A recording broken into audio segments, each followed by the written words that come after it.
you're seen as maybe the JMod that has been a proponent of aggressive drop tables, like stuff that the average player probably wouldn't be aligned with. We talked about it earlier. You like the idea of things being very rare in some situations. I want to hear your thoughts in general on how you think in regards to drop tables, especially higher end game stuff, and where your philosophy comes with that, and where you fall right now in the current state of the game. I obviously see a lot of comments around this targeted towards me. Maybe not always in the nicest of phrasings, but I have prepared a little bit of a spiel on this, just because I do have a lot of thoughts, and I'd like to get them out there for full transparency, so people actually understand like where I'm coming from, as well as maybe helps them understand exactly how things work. Maybe they might not be aware of, but also just to kind of take you along the journey that I've been on for the past 4 years. Obviously, coming in as like a brand new dev and learning a lot, and obviously making mistakes and stuff. Yeah, I'll go through it. I apologize for anyone listening that if it comes off maybe aggressive or anything, I kind of just talk really abrasively, and I mean no miscontent or bad intent at all. And I'm just going to be kind of rambling a bit here, and it is quite an emotional topic for me. So yeah, I apologize in advance if it comes off at all badly, but I do mean the best. All right, let's I hear it. um yeah, I'll be the first to admit that I've definitely made mistakes. Most of those have heard the feedback, and pretty quickly amend and try to fix any issues that I might cause. That's like too rare drop rates or bugs or whatever. Some of the are a bit longer term, where I've been like looking back retroactively and wishing I've done things different, which I'll go on to a bit. Drop tables are pretty difficult, but I do always try to listen to the community. I try to learn and improve for the future. I'd like to think I've at least followed through on that to some extent. I really don't want this to sound too whiny or anything, but it probably would. But goddamn, drop tables are just really hard. If I was going to pick anything individually that's the most difficult part of my job, it's definitely drop tables. I'd love to say that one day I'll get to a point where every drop table I release and work on is perfect. I'm not really sure that's a reality that can even be achieved. I'll always do my best to release what I think is right for the game. I'll listen to the community, and I'll fix things if they're not good enough. Something that is a little bit reassuring, at least for me, that is if you look back across the years of old school, it's pretty much always drawn around drop. I think that's kind of proof of how difficult they can be. Basically, no JMod has had a good track record of nailing them first time. Zora had loads of revisions, and that's really old. Vorkath still has its issues. Even things like Corp, which I think people have majorly accepted now. We can probably all agree that the drop rates for something like Corp, which is fairly boring content, are crazy rare. The items aren't even really that powerful, and weren't even that powerful back in the day. As always, with every project, we try and listen to the community on what people want. We try to come up with a solution that iterates on previous ones to create something that we think people will like. Even looking at Nightmare, which is probably one of the most infamous projects for its drop table, started from the team at the time listening to players wanting more God Wars-like drop tables, appreciating that more rare drops with fewer consistent resources, since players saw the damage that things like Vorkath and Zorud could do to the game. Obviously, that turned into a boss that had ludicrous drop rates for almost pretty middling items. Like, they weren't that powerful. And that drop table has had a lot of changes since it was released to make it more in line. Some of them, which I've been part of. Chimera was obviously released before I was even at the company. Talking a little bit higher level, though, in my past 4 years of Jagex, the biggest things that make drop tables difficult to balance is one key fact. They have two majorly conflicting goals for success in RuneScape. So the one goal, and the most important goal, is that players feel sufficiently rewarded for the effort, time, and resources that they put into that encounter. No one wants to spend 50k a kill and 20 minutes of their life to come out with a Guam leaf. It just feels insulting, and every piece of content needs to profit for the player, at least over a long enough period of time. The second goal, and what makes this really complicated, is that content needs to be lucrative long term, without devaluing other content in the game too much. Basically, it needs to be economically viable, and we all know how important the economy is in old school. Even for Iron Men, as much as it doesn't affect them, they probably at least understand how important it is for the game as a whole. It's really easy to achieve just one of these goals.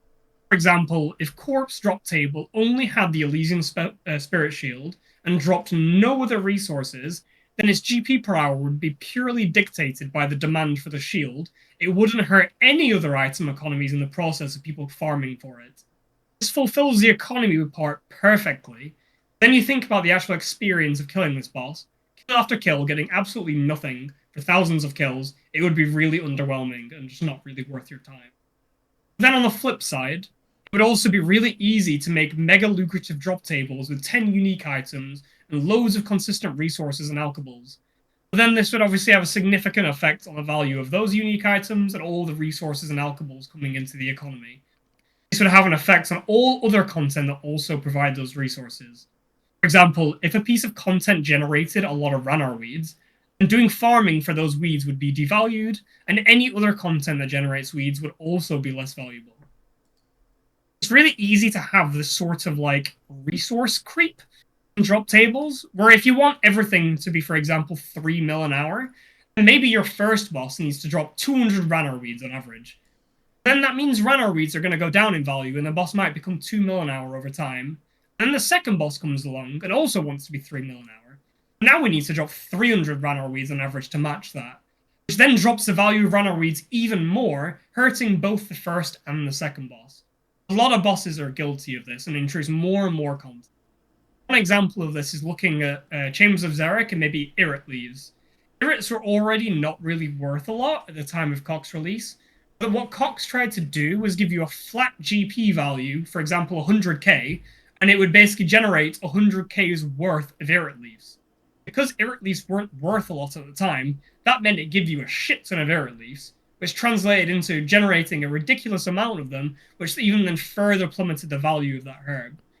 This is something that's like really hard to manage long term because we obviously want content to be e.g. 3 mil an hour, otherwise it's not competitive with other pieces of content. But actually achieving that can have a lot of negative effects on the rest of the game. Coming back to the main point though, ideal drop table lives in the middle of these two extremes. Obviously, we want to give you something that makes you feel like it's worth your time, but we don't want to give you so much to the point where it devalues like all other bosses or all other pieces of content and like really drastically affects the economy. So I think TOA is a recent example of things probably being too generous, especially at the top end, where now quite a lot of those uniques aren't really worth a lot anymore. As well as the resources it brings in are very generous, and you can see the price of a lot of those resources have never really recovered since TOA's launch. You absolutely plummeted, and they're still struggling to come back. That's because it just gave too many resources. You need to find that middle ground of like, yeah, the players don't feel insulted and they feel happy enough about the resources that they're getting without causing really detrimental effects like this. And that's why it's so difficult. Before you take into account all of the different player point of views, scaling systems like invocations, group sizes, etc., we need to make sure we have a drop table that feels rewarding without being damaging. And sometimes we get this balance wrong, right? It's just very, very difficult.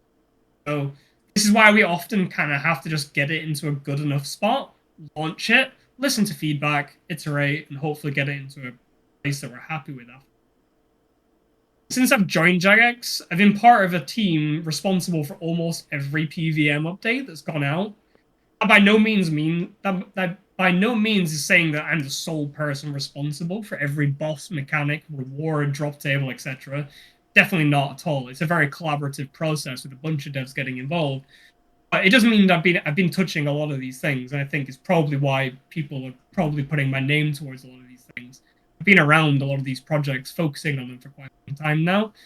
But the fact that I've also been on these projects repeatedly, I'd like to think that means I'm doing something right. Otherwise, I'm pretty sure leadership would have just rotated me onto their projects by now, which gives me a bit of confidence that my team at least believes in me, even if the players don't necessarily think so. Yeah, every project gets passed around a lot for perspectives on things like drop tables, mechanics, etc. Gets signed off by multiple stakeholders before we go ahead with it, and then we release it. Players will obviously find issues with it that we've not thought of, and sometimes those things are really obvious, and it's really embarrassing, to be honest.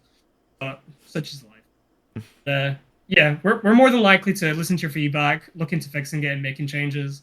Later on, we'll obviously, when things have settled down, we'll have a retrospective, try and figure out how that mistake got past us, and then try and avoid that mistake of getting past us again in the future and share learnings throughout the team. But I think one example I could probably walk through is how we ended up with the Vestige system of the DT2 bosses, and more so about like how it actually drops rather than how you create it into something later. But basically, the first thought was the players often get frustrated when getting super dry on items. Dragon Warhammer was probably one of the most infamous ones at the time. Obviously, a lot of players go for Warhammer. That means also a lot of players go dry for the Warhammer. A lot of frustration gets caused by that. Excuse me. So what we tried to do is the Venator shard system, where if you need to get the drop 5 times, but they're 5 times more likely, statistically you're less likely to go very dry.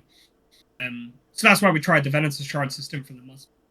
Players at the time seemed to really like that and agreed with the logic. When I talked about it on stream and stuff, it got a lot of good reception. But they also give feedback that it's a bit of a shame that this means you never really get like one big drop, like you just get part of a drop. Imagine you get a T-bow, right, and it was 10 separate shards. It wouldn't be nearly as exciting as getting the T-bow in one big drop. So then we moved on to the Vestige system for DT2, where we're like, okay, well, what about if we made them invisible? There's a proposal by someone internally. So then we tried it, and we kind of didn't realize that, yeah, this means that, like, day one, like, no one gets any drops. The economy sees 0 of them into the economy. We're like, oh shit, this looks really, really bad. It probably looks like the drop table's bugged. It probably looks like we've got a lot of issues, we're losing trust, we're losing faith, etc. As well as the fact that, obviously, this also means you can't really get lucky, right? Didn't really go down very well, so I don't think we'll really be trying that system again. But I hope that at least makes people understand like how we actually got there. It was with good intent that we trying to achieve, trying to alleviate issues that we get and complaints that we get from players in different creative ways. Just sometimes they don't always really work. And I'm getting more and more feedback that trying all these new experimental things is getting a bit exhausting, and maybe we're better off just going back to the simple stuff again. I'm more than happy to try that again and see what people are like. I just wanted to try and do something different and try new systems that maybe people like even more, right? Yeah. Clearly, that doesn't always work. It's experimental for a reason. Yeah, Araxor has a sire system almost, where you get 3 pieces in a row for the halberd, and you also get an item that you combine with a Zenite to create your new Rancor. It does just drop the boots by itself. That's cool. We'll see what people think about that. Maybe it's still too far in one direction, and then we'll make sure the drop system after that's maybe even more simple. So we'll see how it goes.